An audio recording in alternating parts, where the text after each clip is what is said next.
तर हेल्लो मित्रांनो, तुमचं सर्वांचं स्वागत आहे आपले यूट्यूब चॅनल यश जाधव ग्राफिक्समध्ये। तर आजच्या व्हिडिओमध्ये मी जी PLP फाईल आणली ती आहे आपली इंस्टाग्रामची DP किंवा मग व्हॉट्सअप DP। आपण कुठं बी तो फोटो लावू शकतात, जो की तुम्ही समोर बघू शकतात की हे बॅनर बनवायचं आहे आपल्याला। तर व्हिडिओ सुरू करायच्या आधी मी तुम्हाला सांगून देतो की PLP फाईलचा पासवर्ड 4 अंकी राहील, जो की मी तुम्हाला व्हिडिओमध्ये 2 भागात देईल आणि तो मी बोलून सांगणार आहे, त्याच्यामुळे व्हिडिओ थोडासा बी स्किप नका करा।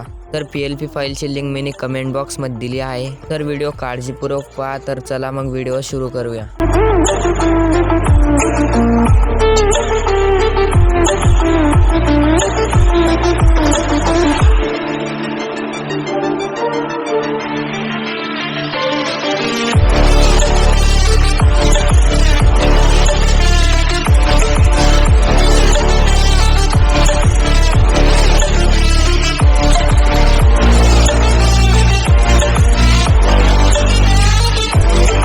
तर मित्रांनो, पहिला पासवर्ड आहे 21, जो की तुम्ही खाली बघू शकतात।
तर मित्रांनो, दुसरा पासवर्ड आहे 31, जो की तुम्ही खाली बघू शकता। तर मित्रांनो, PLP फाईलचा पूर्ण पासवर्ड आहे 21 आणि 31, जो की तुम्ही बघू शकता।